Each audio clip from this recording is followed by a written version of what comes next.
All right, good morning, everyone. The December 12th, 2025 special meeting of the Libraries, Education, and Neighborhoods Committee will come to order. It's 9:34 a.m. I'm Maritza Rivera, Chair of the committee. Will the clerk please call the roll? Councilmember Hollingsworth. Present. Councilmember Lynn. Here. Vice Chair Rink. Present. Chair Rivera. Present. 4 council members are present. Thank you, Clerk. Councilmember Juarez is excused from this committee meeting. And I want to welcome our newest committee member, Councilmember Eddie Lynn. We're so happy to have you on this committee and here today. All right, now on to today's agenda. If there is no objection, the agenda will be adopted. Hearing no objection, the agenda is adopted. Well, hello, good morning, colleagues and guests. Welcome to the last committee meeting of the Libraries, Education, and Neighborhoods Committee. We had a very busy year for the LEN, what we call the LEN Committee, because most of the committee meetings were repurposed for working on the Families Education, Preschool, and Promise Levy. That levy was passed by almost 80% of Seattle voters in November, and I am so grateful to Seattle voters for taxing themselves in support of our kids and their families in the city. It goes, as you know, to support early learning, K-12 academic investments to make sure our kids are college ready, and Promise, which ensures all Seattle public school kids have access to a 2-year degree or path to the trades. Seattle continues to support and value our kids' education by providing programs from childhood, preschool, K-12 investments, Promise, which, as I said earlier, includes the trades. So it's really from beginning to end. I look forward to the levy implementation plan, which the Department of Education and Early Learning will be bringing early in 2026. This year is unique as well in the need to hear multiple times from the Office of Immigration and Refugee Affairs about how it is helping our residents protect themselves from harmful and cruel actions of the federal administration. We heard that earlier this year from the department earlier this year, and about all their hard work as they help to support our immigrant and refugee families in the city. I want to acknowledge all the work of the departments that fall under our committee, which also includes the libraries, which actually next year will have its levy renewal coming up, and council will be working on that. As we all know, we all support our libraries in the city, and we look forward to that so that we can continue to provide the library service that we provide in the city, who really loves its libraries for many, many different reasons, not just to read books, but as a community gathering place and a place where folks can go from youngsters to our senior folks in town. All right, I also want to just a special note of gratitude to the committee members that serve on this committee, Councilmember Joy Hollingsworth, Councilmember Deborah Juarez, Councilmember Eddie Lynn here in chambers with me, and Councilmember Alexis Mercedes Rink. I very much value all your contributions to this committee. We've done great work this year, like I said earlier, between the levy, the OIRA work, and everything in between. And so I really want to thank you for your commitment and your hard work and your partnership on this committee. And I also want to thank the clerks who support us, and I want to thank in particular also my staff, Wendy Sykes, Jacob Evinger, and Nick Duda, who've been working and supporting this committee all year on all the work that we've done together. And of course, our community partners, some of which are here, Rachel from the market, and our members from our Director Chappelle, whom you'll hear from later, and all his team at the Department of Education and Early Learning. We are all partnering together as community to provide the best service to our Seattle residents and the best support to our Seattle residents. And in this committee, especially to our working families and children. So I have a lot of gratitude for that. I have a little sadness this morning as well. I want to say that our Roosevelt High School in the district lost a teacher this morning, or rather yesterday, I found out. And we're just saddened. So I'd like to take 1 second. I want to get the teacher's name because I think that's important. Christine Guerrero. She was the orchestra teacher, very, very beloved in that community. So the Roosevelt community is suffering that loss. And I just want to take a moment of silence for the loss of this really important life who's touched the lives of so many kids. And considering we're going to be talking about the Families and Education Levy today, I think it is appropriate for us to take a minute this morning.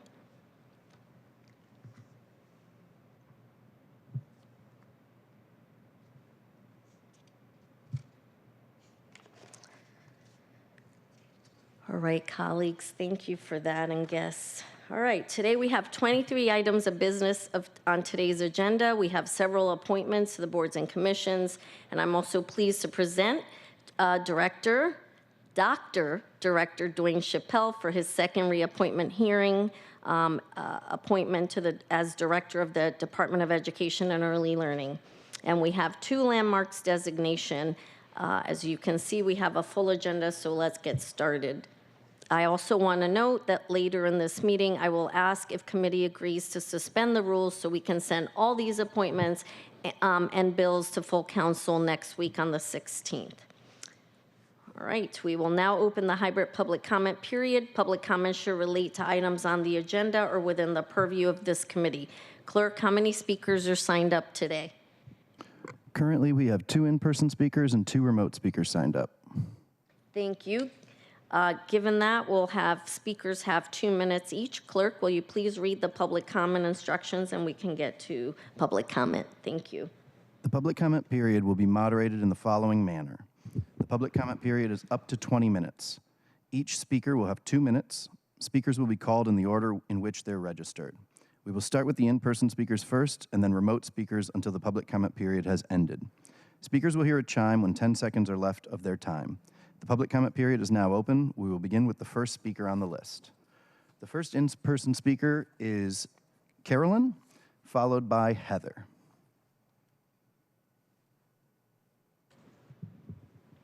Good morning. I want to start by thanking the committee for hearing the matter on which I'm appearing, which is agenda item number 23, the landmarking of the Stewart House. I would also be remiss if, in addition to thanking this committee, I did not thank Aaron Doherty, who has shepherded us through this process of landmarking our home and is everything a city employee should be, an asset to the city. And also Ms. Sarah Stote, who is here today.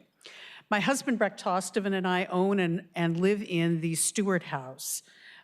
We petitioned the city to designate this house as a landmark. If the committee members have had an opportunity to look at the photographs, I think they can see that the architecture is unique and I dare say beautiful.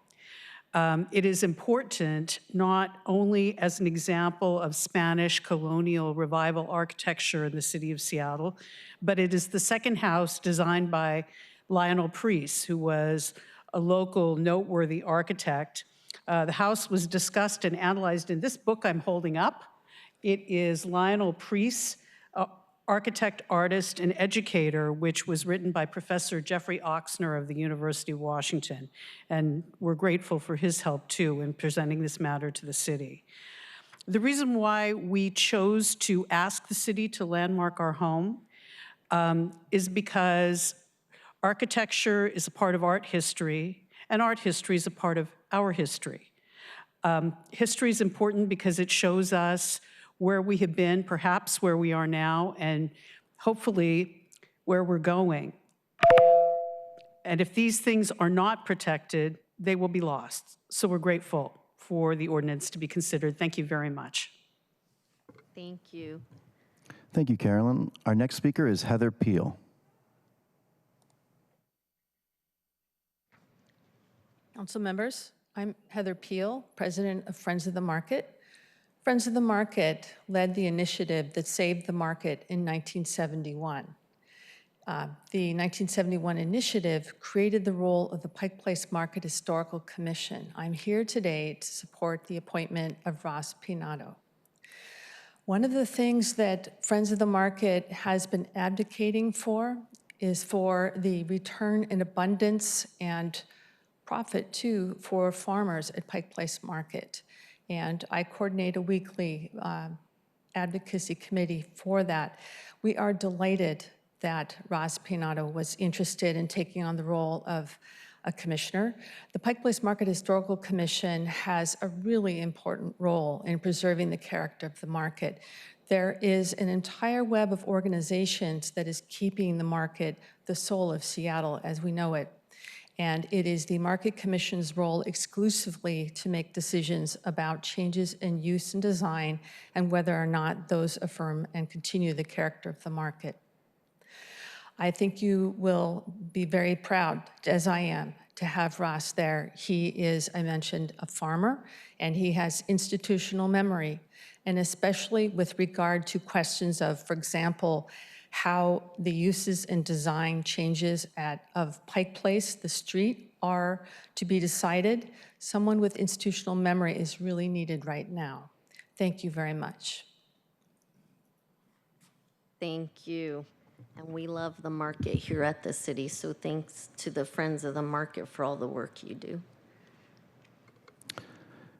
Thank you. We will now move on to remote speakers. We have 2 remote speakers. The first remote speaker is Eugenia Wu.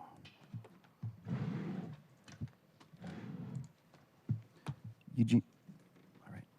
Please press star 6, what is it? Eugenia, please press star 6 to unmute. Yeah. Hello. Hi, can you hear me? Yes, we can hear you. Thank you. Great, thank you. Good morning, Chair Rivera and members of the committee. My name is Eugenia Wu. I'm here representing Historic Seattle. And we just want to say that we enthusiastically support the designating ordinances with controls for Licton Springs Park and also for the Stewart House. We are thrilled to see these 2 landmarks join this list of designated landmarks in the city. There are over 400 designated landmarks, and very few are related to indigenous culture and history. And so Licton Springs Park helps to represent that. And regarding the Stewart House, we just want to thank the owners for their stewardship of this historic property. Historic Seattle owns 8 historic properties ourselves, so we understand what it means to be able to maintain these places for the future. So by passing the designating ordinances with protections, we can see many decades of the future for these 2 historic places. And so thank you for want to thank the owners for that. And that's all we want to say. Thank you. Thank you. Thank you, Eugenia. Our next speaker will be David Haynes.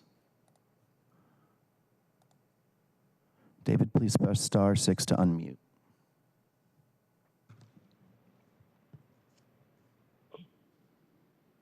Hi, thank you, David Haynes. The library still has not improved whatsoever. You still can't get any personal space when you use the computer, and you have to put up with other people's behavioral crisis problems and bad habits and the flawed design of the library that scoots metal chairs across metal floors as if it's designed to keep you awake, but it only irritates you. That said, it's revolting that the Department of Neighborhoods gets to be used like the Land Use Committee, where the landlord on the dais, the chair, is going to do a favor for the property speculators who are going to preserve all these historical slums, all these building code violating areas. Like, you take a look at Ballard. They don't have enough floor space for the grace of offering a business a sustainable plan that generates enough revenue. So they have to build a whole bunch of floor space in the gutter of the street and make them sit on park benches outside because of COVID's acknowledgement that there's too much spit spray concern within all the real estate that makes Seattle's like slum developers like obsolete. And you know, I think Ballard is stuck in the 1940s. Like 1945, they just stopped like any improvement in the Ballard Ave area. And we could have a 21st century first world quality redevelopment, but it looks like the landlords are listing all of these, like Pioneer Square is a perfect example of cracked buildings, flawed floor plans, and completely unsafe to use. And you can't generate enough revenue for your small business because there's not enough floor space for the grace of accommodating the customers without feeling rushed. But yet, for some reason, the library committee is going to be doing the landlords and the building owners who have all this slum real estate a favor so that they can get welfare to cosmetically prettify some ridiculous facade that all needs to be torn down and rebuilt 20. Thank you. Thank you, David. Chair, that was our last registered speaker. All right, thank you. Since there are no additional registered the public comment period is now closed. We'll proceed to our item of business. Given the number of appointments today, we're going to break up the presentations by introducing the appointments in groups and then vote on agenda items 1 through 20, which means all of the appointments with one just vote at the end. Members will have an opportunity to request that an appointment be removed for a separate vote before moving all 20 appointments. Presenters will share a brief bio on all the new appointees. Will the clerk please read item 1 into the record? Agenda item 1, appointment 3435, the appointment of Alex Rasmussen as a member, Pike Place Market Preservation and Development Authority Governing Council, for a term to June 30th, 2029. For briefing, discussion, and possible vote. Thank you, clerk. This appointment has been read into the record. Rachel, will you please join us at the table? And while you're coming up here, I'd like to acknowledge we're being joined by Rachel Lichtenberg, Executive Director of the Pike Place PDA, who'll be presenting the first appointment. And I just want to say on a personal note, I just so enjoy working with you, Rachel. Thank you for all your stewardship of the market. The market is looking fantastic, especially with its new connection to the waterfront. It is just amazing down there, and I am just so happy about that, as is every resident that I know in this city. And so thank you for all you do. Go ahead, state your name for the record, and you can present the appointment. Thank you, and good morning, council members. Honored to serve as a steward of the market, and really quickly about this appointment. Pike Place Market PDA is led by a 12-person council. It's made up of 4 mayor appointments, 4 from the council itself, as well as 4 that are elected through the constituency. And the council is led by the charter established in 1973 and are the governing body. This individual, Alex Rasmussen, comes from an elected position from the constituency, and he regrets not being here this morning. He would have loved to have been here, but he's happy for me to present him. Born and raised in Washington, he's had a lifetime of connection to the market.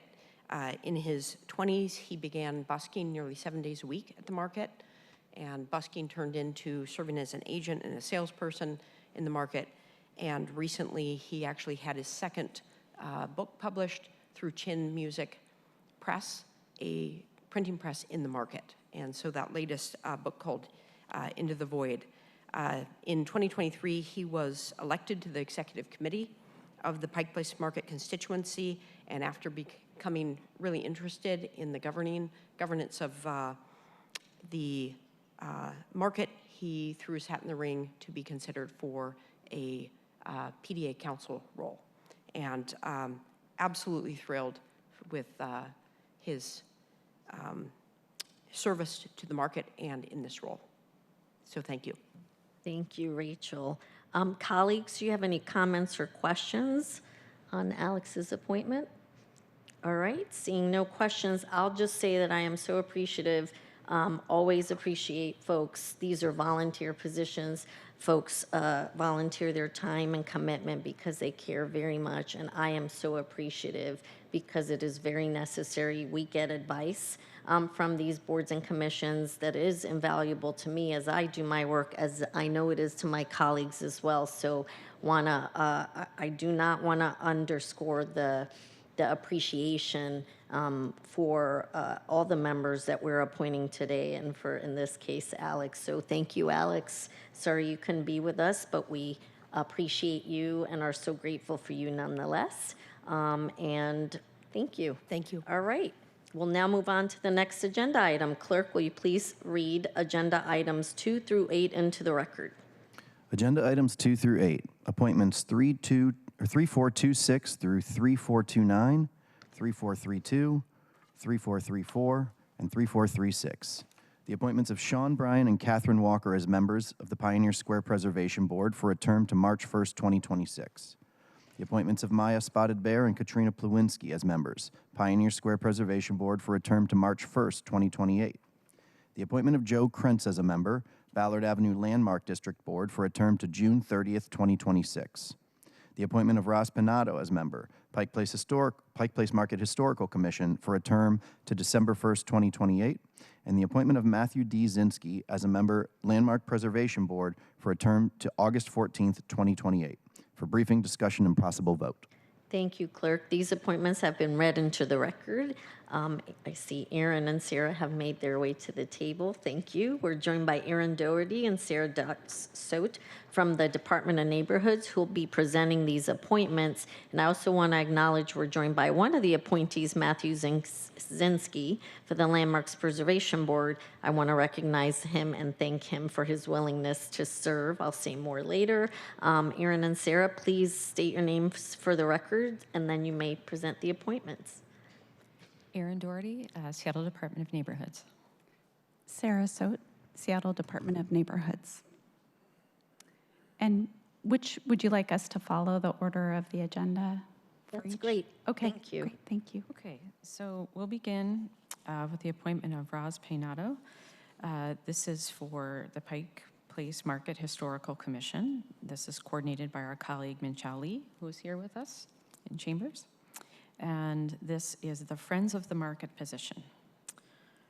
Roz is the owner and founder of Urban Farm Northwest, a market business specializing in locally grown and crafted food products.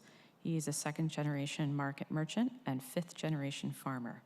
He upholds the market's treasured meet the producer tradition by emphasizing high interaction with customers and the broader market community. And in public comment, we had some detailed comments about what the commission does, and I'll just reiterate that they review alterations, new design, and changes in use for Pike Place Market.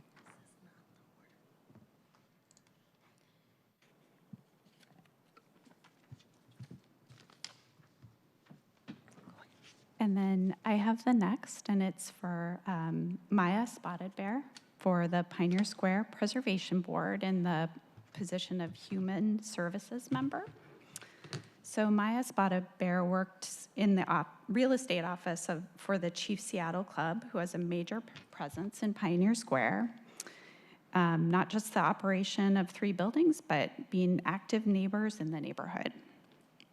Maya not only understands the maintenance of historic buildings, but also the needs and impacts to people in the district, especially the homeless, the unhoused community and urban natives and their program services. She will add to the board the perspective of Indigenous history and the value of inclusivity in decision-making. So next is for Sean O'Brien, also in the Pioneer Square Preservation Board in the property owner position. So Sean works for Urban Visions and has familiarity in working with the Pioneer Square Board on new construction buildings in Pioneer Square. His background in construction management, his appreciation in the preservation efforts in Pioneer Square, and his desire to step up for the community and his problem-solving experience will all be valuable perspectives for the board. And the next, also Pioneer Square Preservation Board, Katrina Plewinski in an at-large position. Katrina lives in Pioneer Square and will bring the perspective of a resident to the board. She also works at the Downtown Emergency Service Center in Pioneer Square. Katrina makes the connection of how both people and the neighborhood move forward and are both grounded in connections to physical place and learning from the past. And then the next is also Pioneer Square Preservation Board, Catherine Walker in the attorney position. So Catherine is a retired attorney. As a former attorney for the Westin, she understood that iconic hotel buildings attract visitors, and she sees visitors to the Klondike Gold Rush Museum awed by the historic buildings and history of Pioneer Square. She is also a member of the Seattle Parks Foundation and a former Seattle Ethics and Elections Commission chair. Okay, next we are switching to the Ballard Avenue Landmark District Board, coordinated by our colleague Min Chow, who I said is here with us today. This candidate is Joe Krentz for the architect position. Joe is a lead green associate credentialed architect with a deep appreciation for the Landmark District's unique social and architectural qualities. The district is part of the fabric of his daily life, where he lives, volunteers, and enjoys the thriving small business scene. His architectural practice has spanned the West Coast of the US, Singapore, and Beijing. In 2025, he received the distinction of being selected for the Metropolis Seattle Arch 30 cohort, which recognizes architectural talent among professionals under the age of 35. And I'll note that in Ballard, the board reviews both alterations and new design for the district. The next candidate is Matt Zinski, and this is for the Landmarks Preservation Board. The Landmarks Board contemplates new landmarks for the city. They also review proposed alterations and new construction at landmarks. And they also review similar types of applications for 4 of the city's 8 historic districts, because those 4 do not have their own boards and commissions. So Matt is up for appointment as the finance position. Matt is a registered architect and partner in a local architectural firm with over 18 years of experience with new construction, historic preservation, restoration, rehabilitation, and adaptive reuse within multiple market sectors, including commercial, residential, and institutional design. Part of his role is evaluating construction project costs, producing feasibility studies, and advising clients on development options, all financial matters. Matt holds a Bachelor of Science and Master's degree in Architecture from the University of Buffalo. In addition to technical architectural expertise and financial knowledge, Matt is passionate about history and looks to bring all this experience to the Landmarks Preservation Board. Thank you, Aaron and Sarah. Matt, is that you? Would you like to come up and say something? You don't have to. I don't want to put you on the spot, but I do want to recognize you're in the audience. Great. Thank you. Thank you for being here, and thank you for your willingness to serve. Colleagues, do you have any questions or comments about this set of appointees? All right. Then we will move on to the next agenda item. Will the clerk please read agenda items 9 through 17 into the record? Agenda items 9 through 17, appointments 3417 through 3425. The appointments of Chelsea Affleck, Elise A. Herwig, Nada Ramadan, and Jalen M. Smith as members of the Community Involvement Commission for a term to May 31st, 2027. The appointments of Gabriel de Los Angeles and Timothy Turner as members Community Involvement Commission for a term to May 31st, 2026. And the appointments of Max Chandrasekaran, Korab Tadasi, and Audrey Mai Trinan as members Seattle Youth Commission for a term to August 31st, 2026. For briefing, discussion, and possible vote. Thank you, Clerk. These appointments have been read into the record. We're joined by my friend Lydia Vitalia. Lydia, do you want to state your name for the record, and you can present our appointments? Thank you for being here, Lydia. Good morning, Chair Rivera and esteemed committee members. My name is Lydia Vitalia. I'm Samoan and Tongan, Oceania. I serve as a Civic Engagement Manager in the Department of Neighborhoods, which is led by Director Jennifer Chow. The Civic Engagement programs are part of the Community Partnerships Division under the leadership of Director Daniel Sims. Our programs include community engagement coordinators, People's Academy for Civic Engagement, Seattle Renters Commission, Indigenous Advisory Council, Community Involvement Commission, and the Seattle Youth Commission. I'll go ahead and start if that's okay, Chair. Yes, perfect. Thank you, Lydia. Thank you very much. Today, I am pleased to present 6 appointments to the Community Involvement Commission and 3 appointments to the Seattle Youth Commission. For Council on Public Awareness, Alvin Edwards serves as the liaison for the CIC, while Rosa Garcia and Nejma Sheikh serves as the liaisons for the Seattle Youth Commission. So I just want to give a shout out to my team for all their hard work and dedication in connecting Seattle residents to city departments and resources. The Community Involvement Commission, CIC, is comprised of 16 commissioners and are responsible for advising the mayor, city council, and the Seattle Department of Neighborhoods on equitable public engagement strategies with a focus on underrepresented communities. In position 2, we are pleased to present the recommended appointment of Chelsea Affleck. Chelsea Affleck is a community advocate who believes that strong, connected neighborhoods are the foundation of a healthy, thriving community. She is curious how communities define health and belonging, create space for well-being and shared power, and use inclusive engagement to shape neighborhood programs and public spaces, strengthening both health and democracy. In Seattle, Chelsea has collaborated with community health centers, local nonprofits, networks to advance equity and civic participation. In position 5, we are pleased to present the recommended appointments of Gabriel D. Los Angeles. Gabriel D. Los Angeles is the son of Chief Andy D. Los Angeles of the Snoqualmie tribe. Chief Andy was recognized by the city of Seattle with Chief Andy Day on February 15th for the immense history of Native community work and Native community work and work on all levels of government. A Lake City resident, Gabriel is also the board president of the Indian Parent Advisory Committee with Seattle Public Schools. He is also educated as a PhD in education psychology, specializing in learning science and human development at the University of Washington's College of Education. He is mentored in that work by Dr. Megan Bang Ojibwe. Gabriel is also a storyteller teacher, mentored by Roger Fernandez from the Squalum tribe.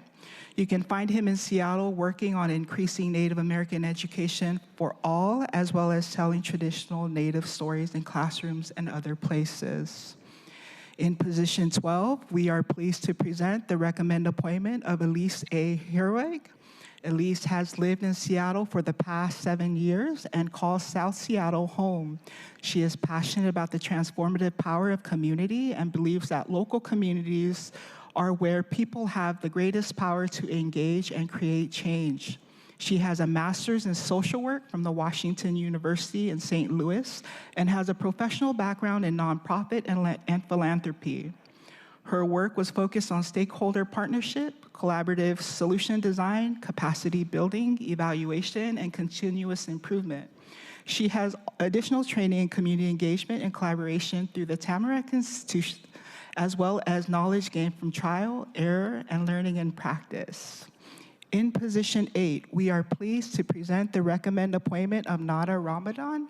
Nada moved to Washington State in 2021. Her love for outdoors and adventures made her fall in love with the region. Her favorite part is living in the middle of the city and feeling like being in a forest cabin the whole time. While Nada's background is in education, she has always been an advocate of community engagement. She is very passionate about creating inclusive cultural programs that bring people together from across the world. She has coordinated international festivals, managed community programs, and spoken at events attended by hundreds of people. Nada is excited to serve the city with the Community Involvement Commission. In position 10, we are pleased to present the recommended appointment of Jalen Smith. Jalen Smith uses the pronouns of they, them, any, and all, was born and raised in rural Arkansas, and will tell anyone they meet their favorite soul food dish before they tell their name. Jalen lives in Seattle for almost 10 years, where they have completed their Master's of Education degree from Seattle University and have worked as a higher education professional at the University of Washington across many intercollegiate areas. In working within education and administration at the University of Washington School of Public Health, Jalen took charge of student recruitment, admissions, and coordination to heart, understanding that the community diversity begins with a kind of smile and a warm hello. Last but not least, for the CIC appointment in position 3, we are pleased to present the recommended appointment of Timothy Turner. Timothy Turner has called Seattle's Queen Anne and Capitol Hill neighborhoods home for the past 3 years. Timothy is a proud alumni of the Ohio State University. He earned a bachelor's degree in social work and a minor in sociology. He has cultivated a diverse career dedicated to the community service roles as a mental health caseworker, an English teacher, and a children's social services specialist serving the deaf community of Central Ohio. Timothy now serves as a resource coordinator working in Seattle's low-income public housing communities, where he is passionate about connecting residents to vital community services. Are there any questions, Chair, for the CIC appointments? Thank you, Lydia. That was a lot of appointments, so I really want to thank you for running through them and running through their bios, because it's really great to hear the backgrounds of the folks that are volunteering. Again, I'll say it again for these positions. We're so grateful. Colleagues, do you have any comments or questions? And also for the record, Councilmember Hollingsworth is now in chambers with us, but she was with us the entire time, so thank you. All right, seeing no questions, Lydia, I just want to thank you for all the work that you do at the Department of Neighborhoods. We love our Department of Neighborhoods. You have more? Okay. I just have to, all right. sorry. Okay, Thank no, you very that's much, okay. Chair. All right, so I will now hurry we'll up. move. Do you have appointments 8 through 20? Is that what we're doing next, Clerk? The Seattle Youth Commission. Go ahead. Okay, we have 3 appointments to the Seattle Youth Commission. The SYC is comprised of 15 Seattles from all over the city who are appointed by the mayor and city council to connect youth to local elected officials, advise on city policies, and discuss issues that youth in Seattle are facing. In position 7, we are pleased to present the recommended appointment of Max Chandraskaran. Max is a 15-year-old student at Lakeside School and a member of the Seattle Youth Commission. He is passionate about civic involvement, transportation, and making Seattle's neighborhoods accessible, especially downtown. In position 11, we are pleased to present the recommended appointment of Korub Tadasi. Korub is a resident of West Seattle and a senior at Lakeside High School. She is passionate about uplifting marginalized communities and providing a platform for their voices. And last but not least, in position 2, we are pleased to present the recommended appointment of Audrey Mae Trennan. Audrey Mae Trennan is a senior at Seattle Preparatory High School, where she is a president of the school's Asian Pacific Islander Club and an active member of the Global Justice Coalition. Audrey is passionate about gun violence, food inequality, and how climate change disproportionately affects communities of color. She lives in District 2 her entire life and have grown up witnessing the many issues with community that she hopes to address. Audrey is honored to have the opportunity to give her community a voice on issues like mental health, gun violence, gang violence, food inequality, housing, and education. As an intern with the Intercommunity Peace and Justice Center, she has done advocacy work in solidarity with the immigrant communities. Audrey has participated in the Youth Civic Engagement Program with Seattle Office of Civil Rights, where she learned techniques for advocacy, learned the city government and legislative process. It is through the Civic Engagement Program where she had the opportunity to meet with Councilmember Mark Solomon to urge him to act on gun violence in District 2. Audrey has also lobbied to support the Climate Displaced Persons Act and have experience in meeting council members and the mayor. Audrey is excited to be part of the SYC. Thank you very much, Chair. Thank you, Lydia. We love our Seattle Youth Commissioners. So Max, Korub, and Audrey, we are so grateful for your service, impressive resumes for such young people. I love to see that, so thank you. Colleagues, do you have any questions or comments All right, we're excited to vote on these later in the agenda. Thank you, Lydia. Now I can thank you for all the hard work that you do at the Department of Neighborhoods. We love the Department of Neighborhoods, and very much appreciate you and Director Chow for all the work that your staffs do at the department. So thank you. Thank you, Chair. All right, now we'll move on to the next appointments on the agenda. Will the clerk please read agenda items 18 through 20 into the record? Agenda items 18 through 20. Appointment 3430 and 3431. The reappointments of Maureen Ellinga and Soyoon Kim as members of the Pioneer Square Preservation Board for a term to March 1st, 2028. And appointment 3433, the reappointment of Anthony Salazar as a member of the Ballard Avenue Landmark District Board for a term to June 30th, 2027. For briefing, discussion, and possible vote. Thank you, Clerk. I just want to acknowledge Maureen, Soyoon, and Anthony. These are reappointments, which means they've been on their boards and commission, and now they've loved it so much, and we love it that they love it because they want to do it again. And so really want to appreciate them for wanting to be reappointed to these commissions, and I'm happy to do that today, as I know you join me in that, colleagues. Unless you have any questions about the reappointments, then I want to let's now move on to the vote. The committee has heard all 20 appointments. Would a committee member like to remove an appointment for a separate vote? Seeing none. If not, I'll move on all appointments. I move that the committee recommend confirmation of appointments 3417 to 3436. Is there a second? Second. Thank you. It's been moved and seconded to confirm the appointments. Are there any comments? All right, will the clerk please call the roll on the confirmation of the appointments? Councilmember Hollingsworth. Yes. Councilmember Lynn. Yes. Vice Chair Rink. Yes. Chair Rivera. Yes. 4 in favor, 0 opposed. All right, terrific. And again, thank you to all the folks that want to serve on committees, that volunteer your time, that are so committed to serving the people of Seattle. We very much appreciate you, your hard work, and the advice that you give us as we do our work in representing the city. We'll now move on to the next agenda items. Will the clerk please read agenda item 21 into the record?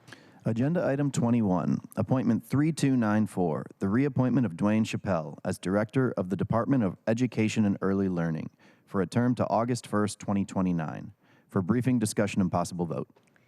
Thank you, Clerk. This appointment has been read into the record. This is a different type of appointment. This is a director appointment, and in this case, it's actually a reappointment. And I'm so happy to have my friend, Dr. Director Dwane Chappelle here, and also Andrew Meyerberg from the Mayor's Office, who will be presenting Dr. Director Chappelle. Andrew, would you please state your name for the record, and we can get started. Hey, Andrew Meyerberg. I am Mayor Harrell's Chief of Staff. Thanks. All right. Dwane, do you want Dr. Dwane Chappelle, proud Director of the Department of Education and Early Learning. Thank you. Andrew, you can begin. Thank you. Good morning, Chair Rivera and council members. Thank you for allowing me to be here today to introduce someone that you know really well. Do I have to call you Dr. or Director every time? Okay. Director Dwane Chappelle. And as you all know, he is here for reappointment to the Department of Education and Early Learning. DEAL provides critical services to our city and to Seattle's children, youth, and families. And under Dwane's leadership, we are serving more children and families than ever. During his time as director, Dwane shepherded the city's education levy through the council process not once, but twice. And he has expanded his department services to benefit children and families from cradle to college. Since Dwane's appointment in 2016, the Seattle preschool program has served more than 11,000 children and received multiple national awards for quality. He also played a critical role in establishing the transformational Seattle Promise program that enrolls 1,500 students each fall and led efforts to expand access to mental health services for all Seattle Public School students. Dwane is recognized by the community as an accountable and responsive leader, as well as a responsible steward of investments in our city's youth. Dwane's relationship with community and strong ties to education are an amazing asset for Deal and have led to transformational partnerships with more than 200 schools and community-based organizations across the city to foster meaningful, measurable outcomes across early learning, K-12, and post-secondary education. Dwane has also helped our young people and the educators and providers who care for them through some of the most challenging times, including during remote learning and standing up emergency childcare during the COVID pandemic. And he has continuously adapted to the ongoing and changing needs of our public schools with social emotional supports for students, investments in school safety, and more. Deputy Mayor Washington has Deal in her portfolio. She very much wanted to be here today, but she could not, so I am pinch hitting for Tiffany. But she wanted me to say for the record that she loves Dwane. She does, deeply loves Dwane. What drives her crazy about you, Dwane, though, is that every time you walk somewhere with her, everyone stops you to say hello. You shake everyone's hand, and everyone wants to talk to you. So she says it takes forever to get from place A to place B with you. But that being said, I think that speaks to who you are and how, frankly, beloved you are in our community. With his experience as a father, educator, and former principal of Rainier High School, and his deep experience leading Deal, Dwane is the clear choice in our perspective for this position, and we are thrilled to be supporting his reappointment. So I'm now going to pass it over to, Council Member Rivera. Yeah. Thank you, Andrew. Thank you for presenting Dwane. And Deputy Mayor Washington and I have worked with Dwane for a long time, and I agree with her. Yeah. And I want to take a moment to say a few words about my friend, Dwane. We've been working together for 8 years now, and we've been through thick and thin together. Dwane and I partnered during COVID to deliver critical services to kids and working families, and we really had to shift some things in order to really meet the moment. And Dwane provided such strong and great leadership at a time where we had to shift to meet the moment.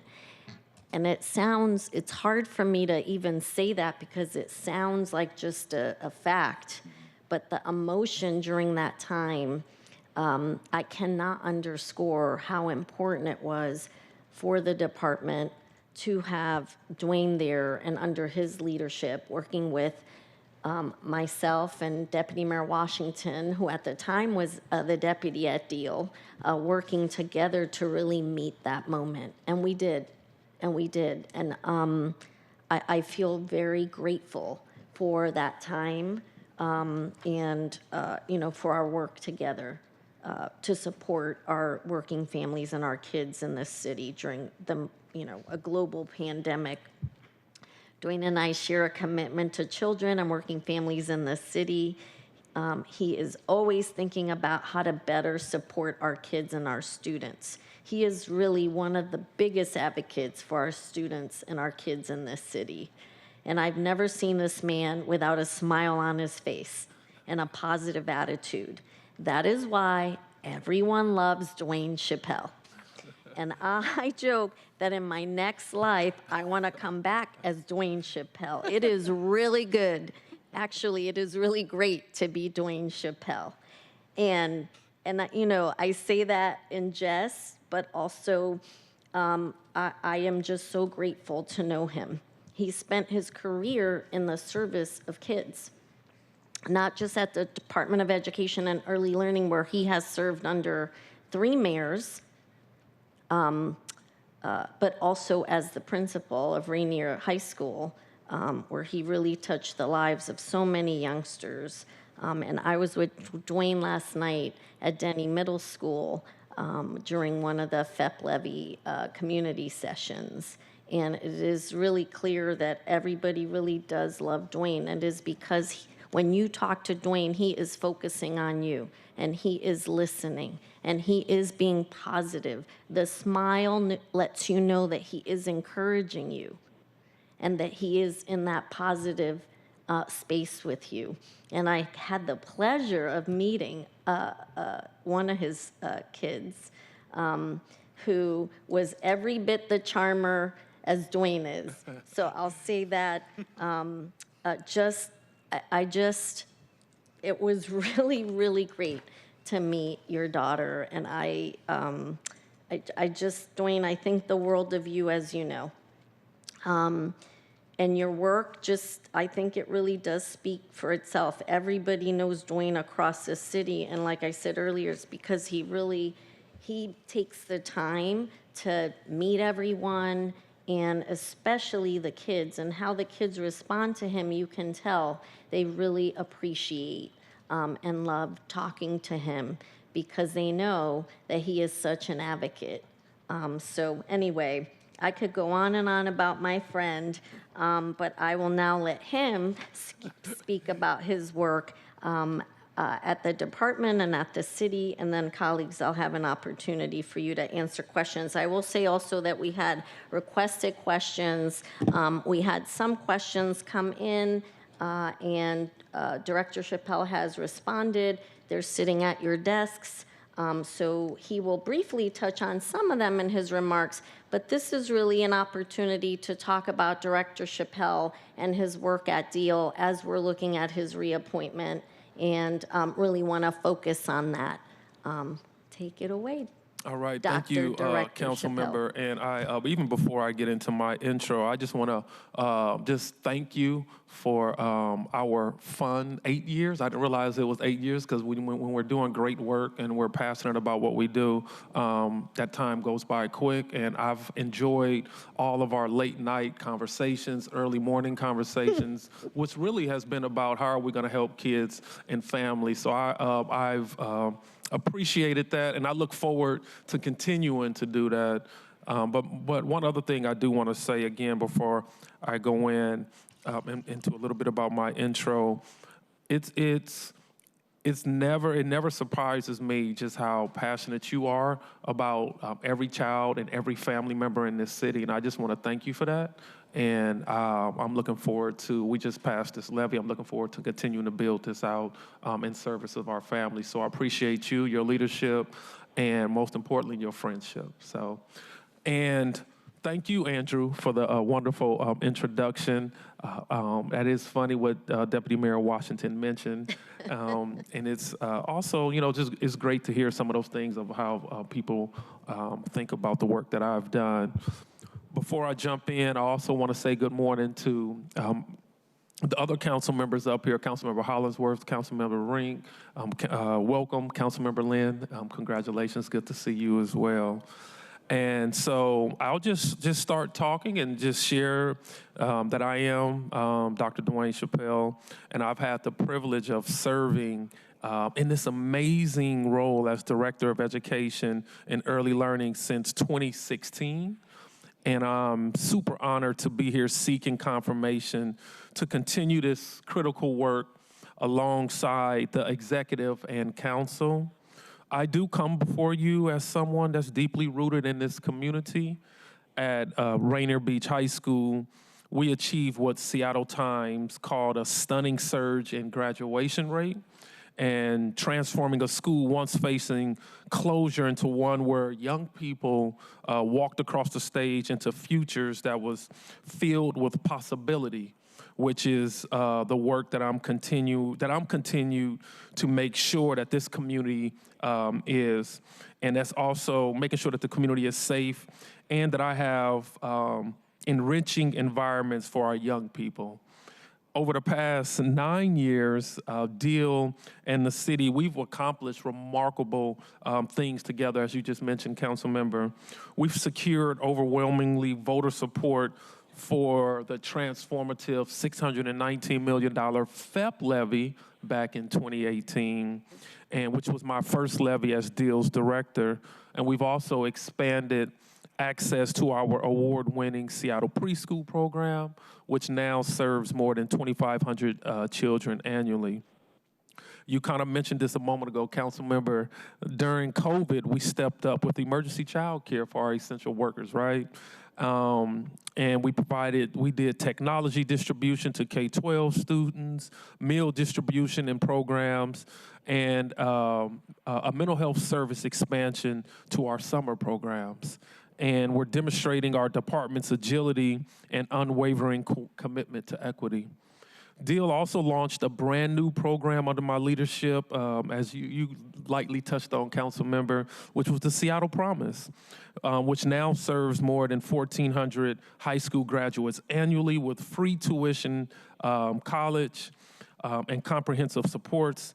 And I'm just excited to expand our investments again with a focus on trades and career pathways under the 2025 FEP levy. Throughout my tenure, building my authentic relationships really has been the cornerstone of my leadership.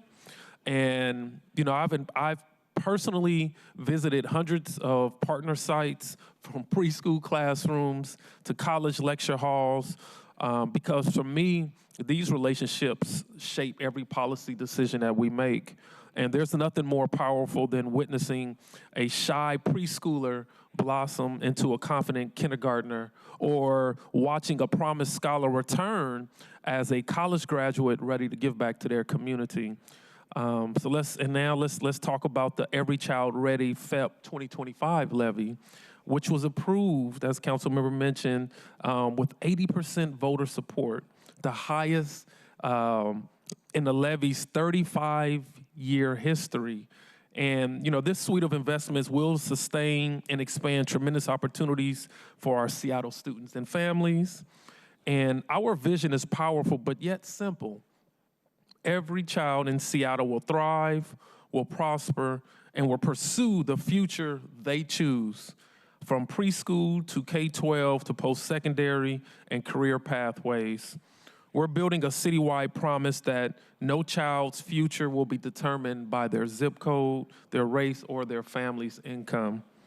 And I know I said it earlier, but I just, again, want to convey my gratitude to you, Councilmember Rivera, the chair of this committee, and the FEP levy, whose your leadership and unwavering dedication shaped the transformative 2025 FEP levy.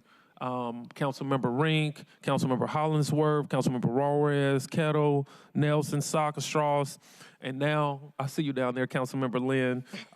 Again, welcome.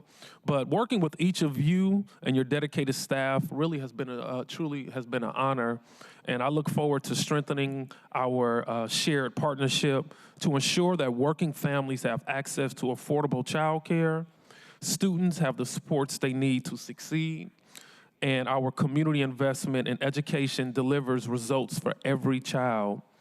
The challenges facing our young people today require bold leadership and proven experience, and my 2 decades of experience grounded in authentic community relationships and direct engagement with students and families has prepared me to navigate these complexities while maintaining a focus on what matters the most, and that's ensuring every Seattle child has what they need to succeed. So with your partnership and confirmation, I look forward to continuing this work and ensuring that Seattle remains a national leader in educational equity and opportunity for all. So together, we can make Seattle a city where every child's potential is realized and every family dreams are within reach. So thank you, and I look forward to partnering with you, and I welcome any questions. Thank you, Director Chappelle. And we have had the pleasure of working on 2 levies together from the start. And that is really, amazing that we've had, the levy's been around, of course, since the 90s, but you and I have worked on the last 2 together. And that's really been just a source of joy for me. And so I'm really grateful to have had your partnership for the last 2, because that shows continuity also, and we see the progression of the changes that have been made with the 2 levy investments. So I really appreciate your partnership and your continued partnership as we move on to the implementation plan. So thank you, colleagues. Questions? Director, do you, Councilmember Hollingsworth? Thank you, Chair. I don't have any questions. I just have a comment, if this is the appropriate time. You're going to dote on Dr. Dwane Chappelle. Dr. Dwane, yes, Dr. Dwane Chappelle. And I'm also glad to hear, Dr. Dwane Chappelle, that you're not the only person that gets early morning phone calls from the chair. It's always about work and kids, which is good. It always centers around that. So I just wanted to highlight that. So that's good to know. Dr. Dwane Chappelle, I believe that you are an extraordinary leader whose impact on the city of Seattle, especially our youngest residents, is absolutely incredible. It also speaks volumes that you have transitioned through a number of different administrations as well, which simply shows that you are doing a great job and meeting the measurable goals, but also, too, that I think is really important, that you can work with anyone as well. And as the current director of the Department of Early Learning and Education, you bring a deep brilliance of vision, heart, to work on ensuring every child has a strong start in life. Your leadership reflects an unwavering belief that early education is not optional, but it's foundational for our kids. Through your guidance, the city has strengthened access to high-quality early education, expanded critical resources for families, and centered children, not just as students, but as whole human beings with my favorite part of a kid, limitless potential. As you say, from cradle to career. Since you started your role at Dill, the department has consistently evolved to meet the community's needs. From the Seattle Promise Levy, mental health supports, child care assistance programs, and the new levy, I know, and one of council members' biggest priorities with the pathway to the trades, dirty hands, clean money. And that was in the levy, and I think that's going to be a complete game changer for our youth and our kids to have a future to work with their hands. But I believe what truly sets Dr. Chappelle apart is your profound commitment to our babies, as we like to call them. I know some people call them our youth, our kiddos. They're our babies.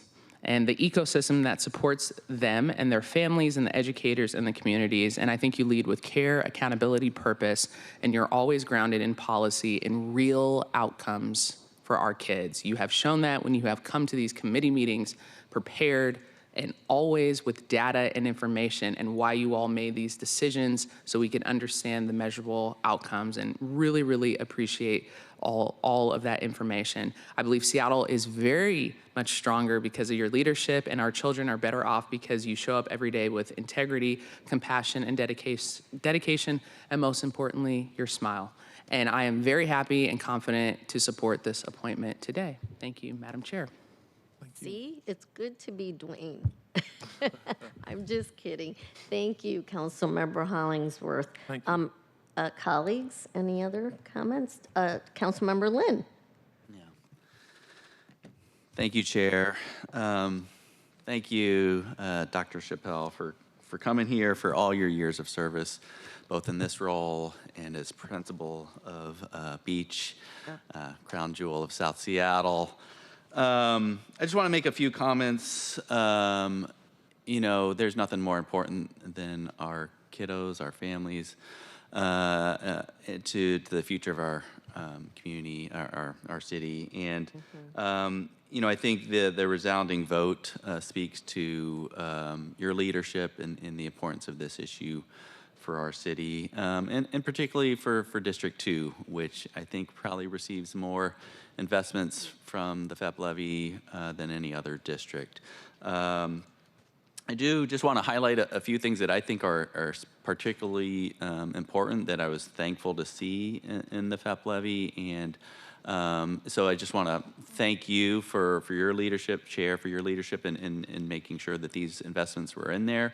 You know, I am speaking to a friend recently who's paying $3,000 a month for childcare for one kiddo, $3,000 a month, and that is unsustainable.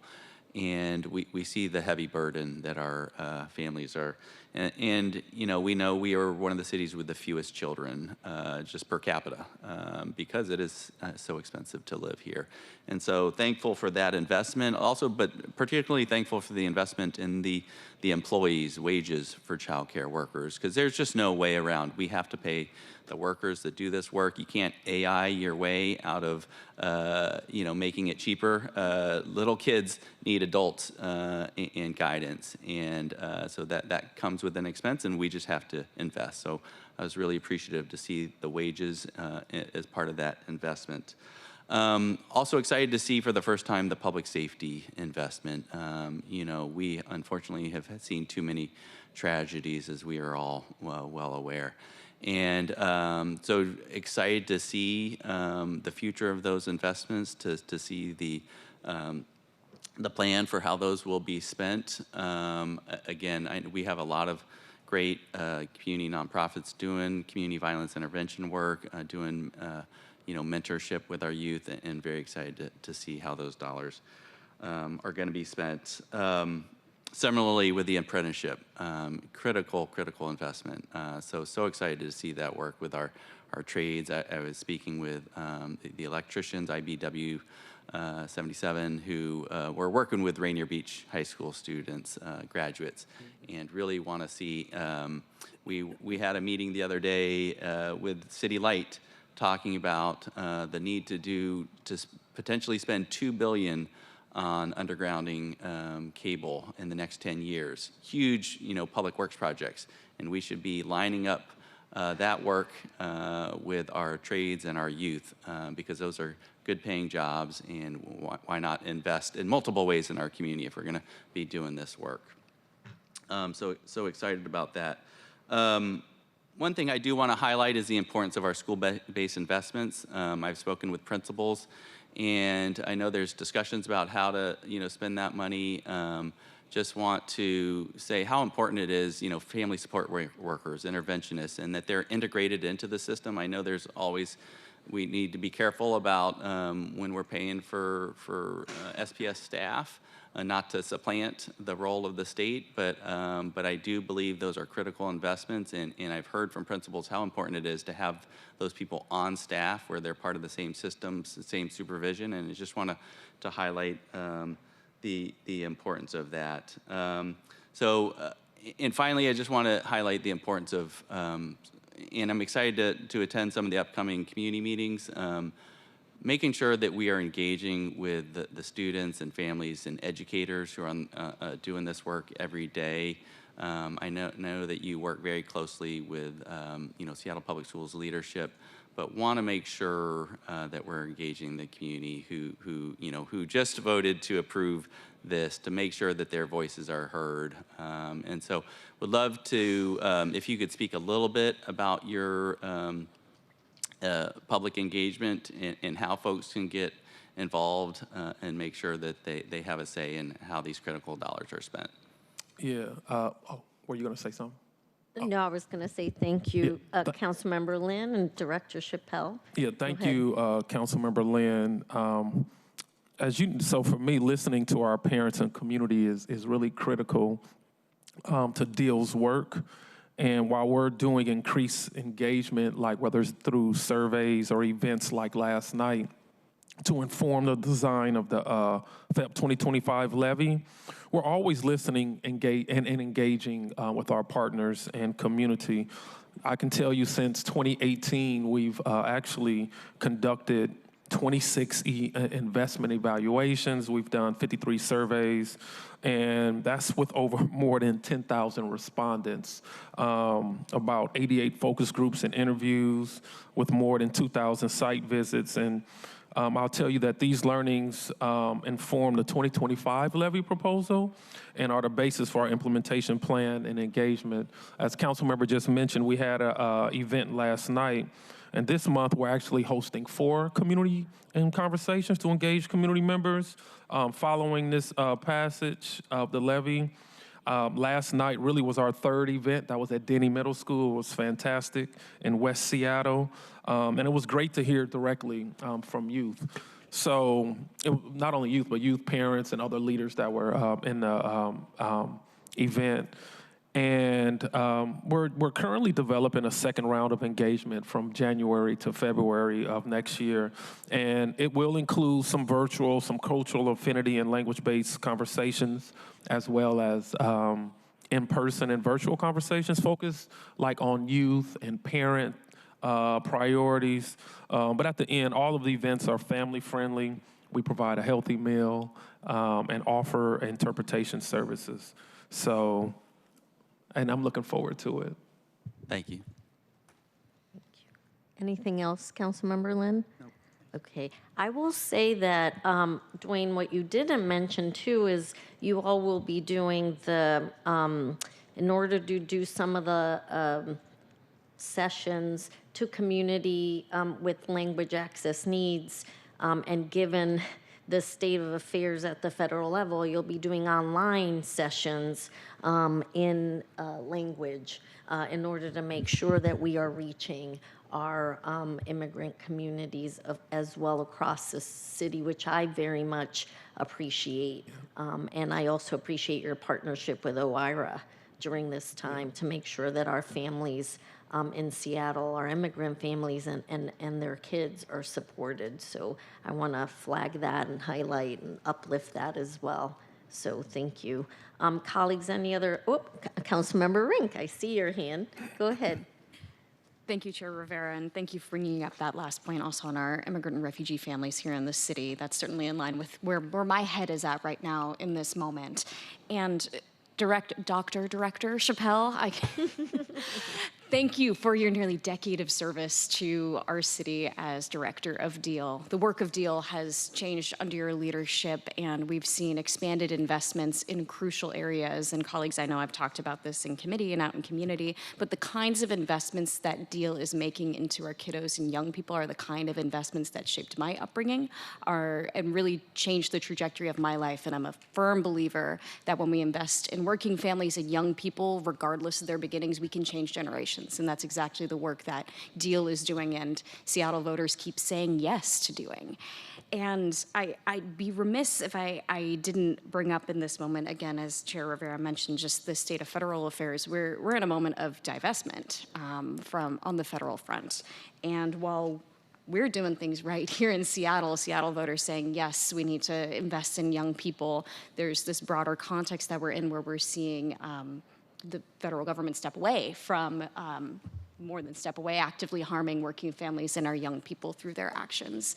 And so just speaking to this point, and I want to express my appreciation as well for your answers to the questions that we put forward, but wanted to hone in on this point on, with so much changing on the federal front, how is the department tracking these broader federal impacts, and how is the department, again, taking this concerted focus on really standing by and supporting our immigrant and refugee families? Thank you for that question, Councilmember Rink. And the federal administration actions, including threats to withholding funding from schools with diversity and equity and inclusion programs, and executive orders aimed at eliminating what they determine as DEI, it does create real challenges for our Seattle kids and their families. But and yet we here at DEAL and the city, we remain steadfast in our commitment to education equity for all Seattle children via our FEP levy. And I said it earlier, but Seattle has a proud history of standing with its values. We will continue to ensure our program serves students further some educational justice, including students of color, our immigrant and refugee youth, our English language learners, our LGBTQ students, and those students experiencing homelessness, because that is what our community expects, and it's what our children deserve. So thank you for answering that. I just wanted to share my comments to it. Yeah. Thank you for stating that. And I know I feel like I'm asking this all the time, but I think it's just so important, again, to get on the record and reaffirm publicly our values and how we are making these investments. I know a lot of the conversations my office is having in community, we're talking to families who don't feel safe coming to City Hall. So often, folks in community don't always see the difference between our local government versus state government, federal government. But I think during this time, given that we are in many ways out of step and moving in a different direction than our federal government, it's important for us to reassert our values and stand firm in them. So thank you for speaking to that question, and I look forward to our continued work together. And again, thank you for your service. Thank you, Chair. Thank you, Councilmember Rink. And thank you for your thoughtful comments. And I will add that folks at DEAL do such a great job working with our immigrant families and kids. And there's a lot of, I will say, you can see it. You can see it, and I invite you to attend some of these community sessions in person or online, because you'll be able to see the impactful work that Deal is having across the city, including the communities we care about. We care about all communities, but also communities that have been disenfranchised and who are under attack currently. So I'll just say that. And you and I can talk more offline. I'm ever mindful of saying things that, everyone can hear what we're saying. So, but I will say that I really appreciate Deal's hard work.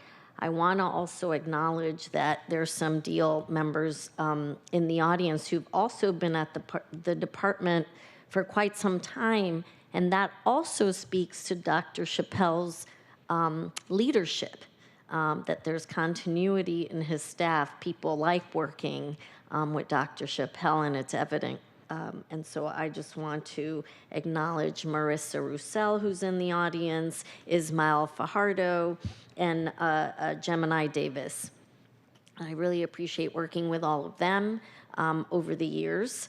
And like I said, it speaks to Dr. Chappelle's leadership as well. So I feel like we're in great hands with Director Chappelle at the helm of Deal.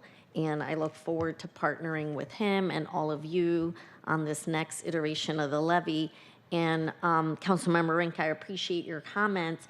Also, I was thinking, in the face of everything that's happened, we've almost doubled down on our FEP levy investments. So it also shows the commitment of our taxpayers across the city, that they care as well about our families. And the fact that we've been very open and transparent about the fact that we do prioritize communities for this with the most need, I'll say. So our promise investment is universal. Many of our investments are prioritized, and we do reach a lot of families with greatest need, and that feels really good.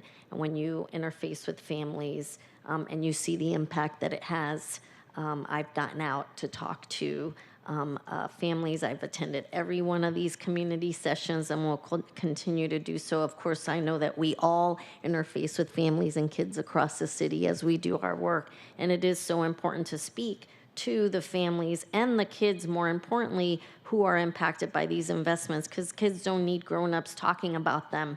They need to be part of the conversation.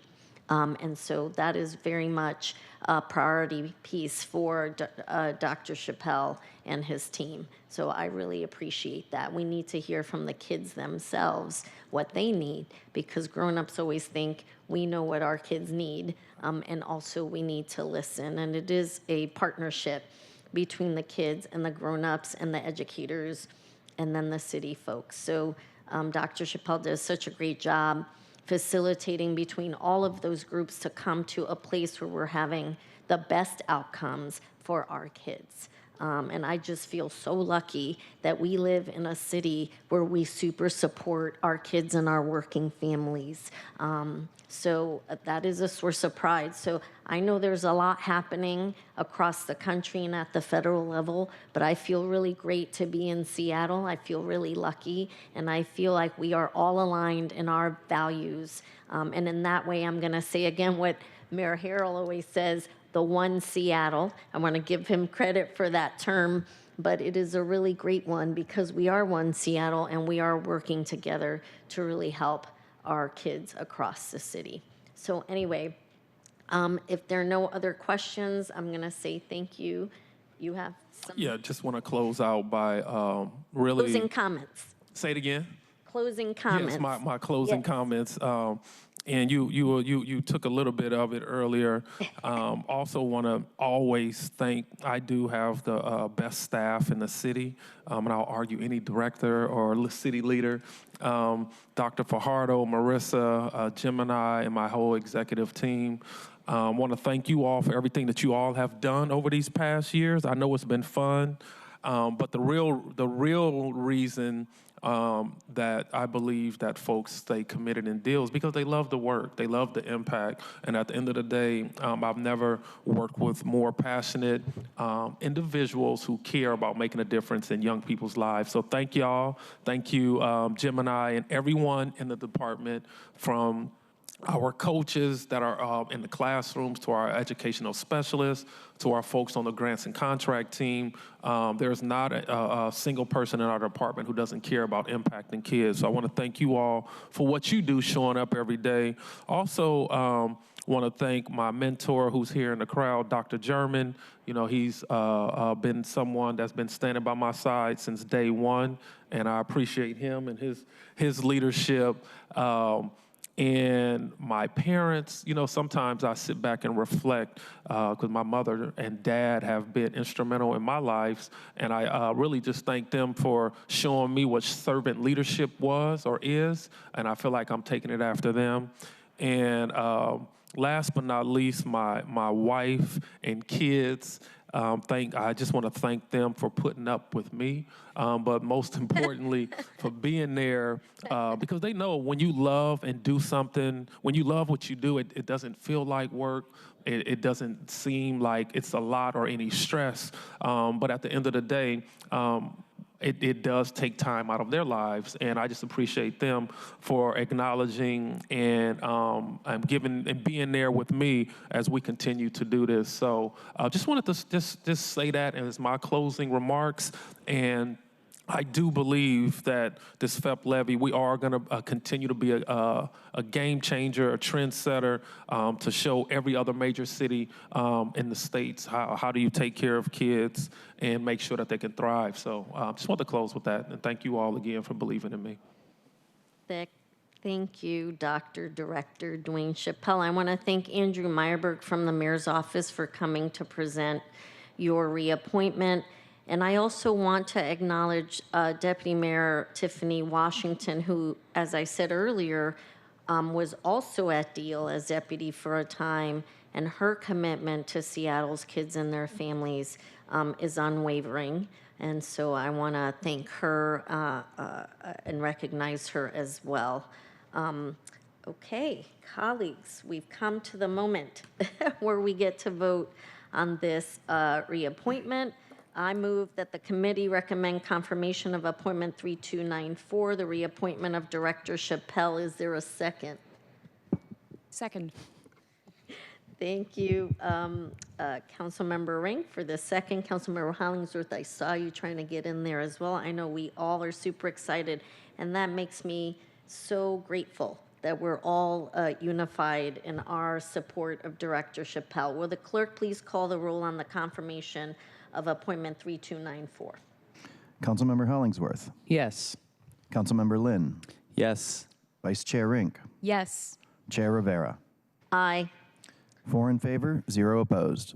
The motion carries, and the recommendation that the appointment be confirmed will be sent to the December 16th City Council meeting.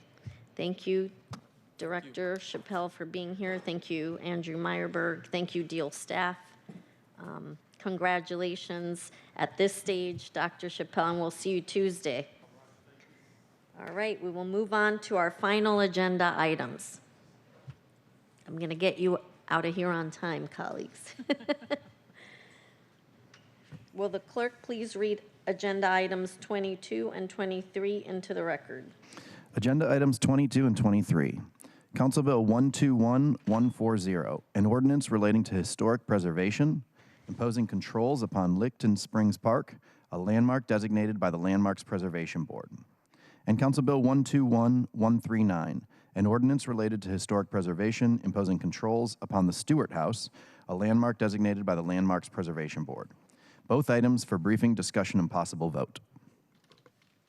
Thank you. These items have been read into the record. I see Erin's made her way to the table.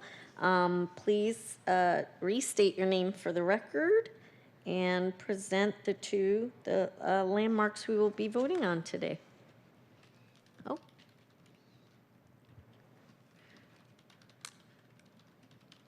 All right. Get one of these that works. Okay, great. Thank you. Thank Erin you. Doherty, Seattle Department of Neighborhoods. Okay, so thank you, committee, for having me here today to bring these two landmarks designating ordinances. Do just a brief introduction. The landmarks program resides within the larger historic preservation program at the city, and we are with Seattle Department of Neighborhoods. The mission of DON is to provide resources and opportunities for community members to build strong communities, receive equitable access to government, and improve their quality of life. Historic preservation works in collaboration with communities to preserve places that are identified as important. Keeping a tangible connection with the past helps foster community belonging in the present and future. The Historic Preservation Program includes more than 450 individual landmarks in the city, and we have 8 local historic districts. We had appointments for a number of them today. We coordinate the work of the board and commission members, all led by community volunteers. We support people through the landmark nomination and designation process, the applicants. We also manage what's called the certificate of approval process, which is the way in which someone seeks to alter a landmark or make a change of use in the districts where it is applicable. We conduct surveys and inventories of historic resources. We coordinate major project review and interdepartmental permitting, and we engage community in education, outreach, and storytelling. So when contemplating a new landmark, the Landmarks Board needs to evaluate aspects of the code. They need to determine that in order to be designated, a building, object, or site must be at least 25 years old, and that is a code that's slightly different now, but this is what's relevant to the 2 that you're seeing today. It must meet at least one of the 6 standards for designation as outlined in the ordinance, and they're standards A through F. Would you like me to read them, or shall I? Please. Okay. Thank you. Standard A. It is the location of or is associated with, in a significant way, the historic event with a significant effect upon the community, city, state, or nation. B, it is associated in a significant way with the life of a person important in the history of the city, state, or nation. C, it is associated in a significant way with a significant aspect of the cultural, political, or economic heritage of the community, city, state, or nation. Standard D, it embodies the distinctive visible characteristics of an architectural style or period or a method of construction. E, it is an outstanding work of a designer or builder. F, because of its prominence of spatial location, contrasts of siting, age, or scale, it is an easily identifiable visual feature of its neighborhood or the city and contributes to the distinctive quality or identity of such neighborhood or the city. And then in addition to meeting at least one of the standards, the object, site, or improvement must also possess the integrity or availability to convey this significance. Okay, so I've advanced the slides, but it's not doing that on the screen. Okay, here we go. So the first one we have today is an ordinance to codify the sign controls and incentives agreement between Seattle Parks and Recreation and the City Historic Preservation Officer, and that's Sarah Sote, who joined me earlier. She's still here in chambers. This nomination was submitted by community member Matt Remley. Matt had hoped to be here today, but he could not, and David Graves from Seattle Parks and Rec also hoped to be here, but he had a schedule conflict. This landmark's traditional Coast Salish name is Licton. It is also the present-day Licton Springs Park that we see here on a map of North Seattle. This was designated as a landmark on October 16th, 2019 by the Landmarks Board. They selected standards A and C. So they are recognizing it as a place of historic events, but also for its cultural heritage. The controlled features of the landmark include the entire park site, but they excluded the shelter and play equipment on the west side that were present at the time of nomination. The physical park was designed by landscape architects Jones & Jones and was completed in 1974. I know that the nominator, Matt Remley, provided a letter to many of the council members, if not all, outlining the many people that contributed to the creation of the nomination application. So I won't repeat them all here today because we're sort of limited for our time. But in addition to thanking Matt for his years-long, multiple years-long commitment to this endeavor, I want to acknowledge Tom Spear. Tom was a major contributor to the writing that got included in the application. Again, he had hoped to join us but couldn't be here. Matt told us he was inspired to pursue this landmarking by elders Chief Andy de Los Angeles of the Snoqualmie people, Jackie Swanson of the Muckleshoot people, and Ken Workman of the Duwamish people. When Licton Springs Park, was considered for nomination and ultimately designation by the Landmarks Preservation Board, we received an overwhelming show of support from individuals, organizations, and communities across the entire region, including elders down to youth, or youth up to elders, however you'd like to think about that.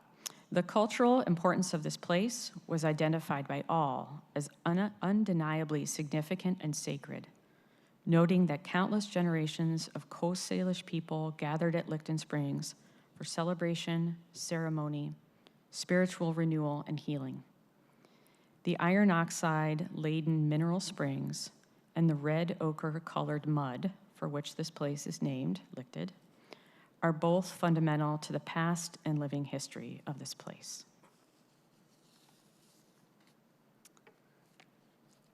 Shall I take questions or move to the second one? You can move to the second. Okay. Thank you, Erin, and then we'll do questions after. Thank you. Okay.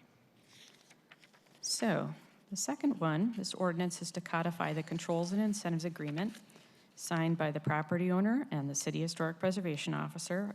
Owner Carolyn Ramamurti nominated this property, and the application was authored by local architectural historians David Peterson and Jeffrey Oxner. And Carolyn is with us here today. You heard from her in public comment. She's accompanied by her spouse, Breck. This is the Stewart House at 10455 Maplewood Place Southwest. Here we see it on a map. This is the Endaline Arroyo Heights neighborhood in West Seattle. This was designated by the Landmarks Preservation Board on November 20th, 2024, under standards D and E. So the board were recognizing the architectural character of the home as well as an outstanding work of the architects. The features designated by the board include the site, the exterior of the house, the exterior of the apartment garage, which is a separate building, and portions of the interior, which are essentially the entire first floor. This residence, referred to by the historians in writing the nomination, called Spanish Eclectic Style, was built in 1931 and is the product of a 4-year architectural partnership between Lionel Priest and William J. Bain Sr. Both individuals had long, productive careers in Seattle, and this is another example of their design collaboration, which is also a city landmark, is the Belroy Apartments in Capitol Hill. Some of you may know. This house was originally commissioned by a gentleman named Ralph Stewart. He owned a home heating fuel company and Stewart Lumber. And Stewart Lumber might resonate. It exists still today in Rainier Valley, down Rainier Avenue. There have been numerous subsequent owners of this property, but the longest of the owners were the Ramamurti family, and they've owned and stewarded this property so beautifully for over 50 years. So thank you. In addition to the gorgeous setting of this home, along Puget Sound, the house is distinguished by highly intact, unique architectural details throughout the interior and exterior. And the owners have recently completed a beautiful restoration of many of the original historic steel windows and then carefully recreated new metal windows where needed to match the original design. So that's it. Thank you, Erin. Colleagues, are there any questions about either of these properties? Councilmember Lynn, go ahead. Yeah, thank you so much. I do have questions about both, but first would like to start with Licton Springs. And so this is a city-owned property, is that correct, owned by the Department of Parks? Yes. Could you just talk about what it means sort of legally to designate this site, and also maybe talk a little bit about the uniqueness of this, because I believe it's one of the first of its kind in terms of an indigenous cultural site being designated. Sure. So many people have referred to this as the first indigenous landmark of Seattle, and in many ways it is. There is a separate landmark that recognizes a statue of Chief Seattle, but it's a work of a white sculptor, as I understand, so we don't think of it as a traditional indigenous property, so we would say that this is the first. And then it is owned by Seattle Parks and Recreation currently, and they are the owners of several landmarks across the city. And when we negotiate an agreement with them, what we do is, the role of the board is to review making alterations, and what we try and do is come up with a whole list of things that can be excluded from review. So work they can do so that the park can function on a day-to-day basis like it normally would. So we have a whole laundry list of things they can do and they don't require review. We also try and distinguish what types of things that require a certificate of approval, but they don't need to go to the board, they can come to the staff. So that always saves the applicant time because they're not having to go to public meetings, and usually takes a number of weeks out of the full review. And in fact, just in the past few years, the City Council passed some legislation that created administrative review across 7 of the 8 districts and across the whole landmarks program, because landmarks agreements are created on an individual level. So if some was created 40 years ago, 50 years ago, 30 years ago, they might not have the same types of review. So that created equity across all those landmark properties that people could have access to administrative review. So I would say for this property in particular, the most important thing is trying to preserve the character of the open space. I know the nominators were most concerned about the springs and the clay, so the land and the water. I think the trees are also important. Seattle Parks and Recreation has a vegetation management plan for this property that they adopted long before it was a landmark, so they already sort of have a working plan for how they do things there.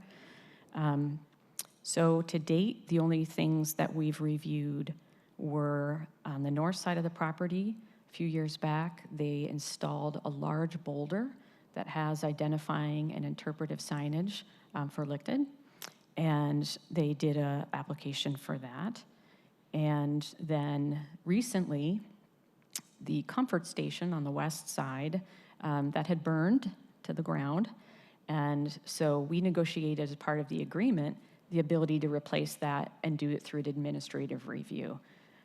Because we knew that the building itself wasn't important to what was important about this place and its cultural significance. So we agreed that if it was generally in the same place and of the same scale, it wouldn't really alter any of the other features of the park. So I did that work directly with park staff, and it went pretty quickly. Thank you for that. And on the one hand, I'm super excited to have this come before us and to be the first of its kind. I'm also, in a sense, deeply troubled that it's now 2025 and this is the first time that we're having something like this come before us. And I just wonder if you could speak to a little bit. I mean, we know about part of the dark history of our country is erasing the history of indigenous culture and languages. And, you know, I know that so much of your work is tied to historic preservation and trying to, you know, and we're in this dark time where there's an attempt to erase a lot of history, and there's reasons for that. But I just wonder if you've had any thoughts or reflection on why, you know, is there something in our procedures about how places are landmarked that for some reason this has taken so long for this to be the first? Is there something in the requirements? Are we prioritizing architecture over cultural significance? I just wonder if there's anything, that one, we could change or should we do to encourage more sites like this, and or just why this has taken so long to get here. So I'll give you my thoughts on that. There's probably some history that I don't know. I've been with the city 13 years, and this program's been around for 55. I think very early years, the city staff nominated a lot of the properties, but I don't know that that lasted for particularly long. I think that was a way to kind of get the program started. The vast majority of the applications come from the public. So they are not originated by the staff. We're not deciding what to nominate. So it's people who come forward like Carolyn who decide, I want to nominate my home. Community members, like the Licton property, that was community-led. And we think that's a very important thing to have because people can say, this is important to us, and this is why we want to do this. There's a recent change from the state level that happened this summer that you may be aware of, and that has changed what this will look like in the city of Seattle because owner consent will be required for every landmark nomination application. So it's going to change what this looks like, but we know that people will still be interested in having landmarks. And I think there's going to be more conversations to say community members approaching an owner to say, we really think that what you have here is important and we'd like to nominate it. Would you agree? So in the past, we've had many nominations that came from community. And initially, property owners were like, well, I didn't want this to be a landmark. But then they decided, I'm okay with this. So they kind of felt proud of it. And maybe not all, but some do. And we negotiate a controls and incentives agreement with them that gets codified in legislation. So another part of the work that came to us was through the code. The State Environmental Policy Act had requirements for referring projects of a certain age over 50 years. That was what the policy looked like until the recent code change. And then, of course, there were other thresholds. It wasn't every single property proposed for demolition. It had to do with its size. It had to do with what zone it was within the city. So a small number of things that were potentially going to be demolished in any given year came through a referral process, or a developer was proactive because they thought, oh, this is likely landmarks material, and they would bring it forward to us. And some number of them became landmarks, and many of them did not become landmarks. So that was kind of another way in which these things happened. But again, that's going to be changed by the code changes that came out of the state. I will say that we also do survey and inventory work, and last year we had a special project, a context statement that was written about disability activism history, and that's gotten some people excited about nominating some properties. In some cases, these are properties owned by the individual, and others are maybe owned by an organization, so people are working with them to say, we'd like you to work with us and nominate this place. And we are hoping to do other special projects coming up for heritage in the city to encourage people to do that as well. And I can also say there was a history, I'm going to say maybe 10 to 15, not 10, more 15 plus years ago, where the city decided that they were going to nominate properties themselves. This was the downtown core. They did a survey and inventory so that property owners could have an understanding of what is the importance of their building, and I think they were categorized 1, 2, 3, and 4. And the board contemplated some number of them and then stopped doing it because many of them were not becoming landmarks. So they decided that wasn't, we have all that information, so if anyone comes to us and says, we'd like to nominate our building, we have history to share with them. So the city has played an active role and funding certain projects and doing things, survey and inventories and/or nominations. But the majority of it comes from community.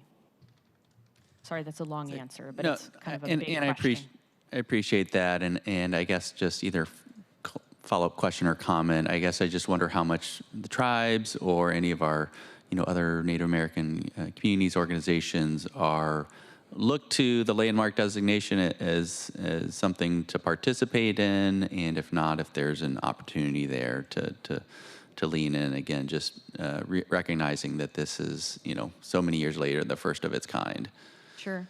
So you may know Francesca Mernon. She is Tribal Relations Officer for the city, and she was our colleague at Department of Neighborhoods for some time, and she coordinated the Indigenous Advisory Council. And we had talked to her about the opportunity to work with her group at that time, and I think it just wasn't seen as a priority because they had so many other really important things that they wanted to work on. But we do see that opportunity in the future. And I'll say that landmarking isn't the only recognition. We have some buildings in Pioneer Square in particular that have important Indigenous history that are recognized and are contributing buildings, as well as some new buildings. And that may be true of other neighborhoods in the city as well. So we embrace anyone who wants to approach us and have those conversations, because we certainly want to see an increase in that. And people were so excited when Licton Springs came to us that we thought we would see that increase. But we haven't received another one yet, but we hope to. Any other questions? That's all for that one. I did have a question about the Stewart House. Sure. Okay. Just for the Stewart House, I was just curious about two parts. I think there was perhaps a garage that was built more recently that I couldn't tell if that was protected or not. And then also, what does it mean for the site to be protected? Could you just clarify that? Sure. So the exterior of the garage apartment building, so you can see this image in 1931. You can see the garage tucked over here. Later years, I would say 60s or 70s, that got expanded into an apartment, multiple units, maybe 2 or 3, reside there now. And the architect was very careful to make the language of it similar to the historic home, so that it was like a village of buildings there. So it was a very sensitive addition. And even though it wasn't original, it was old enough to be considered to be included. And we asked the owners if they were okay with that, and they said yes. And the hope is that if, let's say, Carolyn decided to sell her property in the future and someone else came along, the board would have the ability to participate in making reviews to that, because they are essentially connected to. It doesn't stand alone. It has this covered walkway that links them to. So they really are sort of integral to one another. It stands alone, but it's an addition. And then in terms of the site, it's very common for the board to include the whole site because it gives them an opportunity to participate in the review of new construction for the site. But here, it's probably not likely that anyone would build in front of their view to the sound, but they might. It's quite possible. But the landscape, it's also fairly significant. It has very formal and has some built elements to it. But someone in the future, I could certainly see you might design cottage or something along the edges and still maintain that open sort of lawn that goes to the water's edge. But that just means that there's opportunity in the future. It doesn't mean it's prevented from being built. The certificate of approval application process is like design review, and the board usually discusses alternatives. How does the character relate to the language of the landmark itself? Does it respect the landscape? So those types of things. Thank you. Any other questions, council member? Okay, thank you. Any other questions, colleagues? I did, Councilmember Lynn, appreciate your questions. I will say that separate from the landmarks, I've been very happy to see as waterfront work has done, at least as it relates to the city, our tribal partners are consulted and brought along, like the waterfront park. And that's really great. So it's not necessarily landmarked, but it is opportunities to make sure that as we're making these decisions, that our tribal partners are very much a part of that. I very much support that. I know you do too, and I want to, for my part, want to continue to see that as a commitment to our tribal partners. So thank you for the questions. I know that's part of where probably it's coming from, and I agree. So thank you. Thank you for that. And I'll just add to that, that when the commemorative and stone and interpretive signage was created, Seattle Parks and Recreation did consultation with tribes, as they would, to make sure that this worked for everyone. They all had an opportunity to participate in it and to agree on the traditional name of the place. We asked that question of Francesca before we included in the legislation because we wanted to make sure that that was appropriate. And she actually went back and reviewed the consultation that had happened on the park site for the standing stone so that we were being consistent. And thank you for bringing up Parks and Recreation. That's obviously separate from the Department of Neighborhoods, but Department of Parks and Recreation and Superintendent APD, as I know, works with our tribal partners when they're working on parks property that way too. So that is really a commitment that all the departments have made. Of course, we can always do better, and we want to do better, and that part of that conversation was part of the tribal summit we just had. So again, it just want to make sure that the public knows we are having these conversations not just here, but in other departments of the city, and it's something we all very much care about, and we acknowledge that we can do better, and we want to do better. So thank you. Thank you. Okay, if there are no further questions, let's move forward then with taking a vote on these. All right. I move that the committee, we're going to take votes separately on the two properties. So the first one, I move that the committee recommend passage of Council Bill 121140, which is the Licton Springs Park. Is there a second? Second. Thank you, Councilmember Rink. It is moved and seconded to pass the bill. Are there further comments?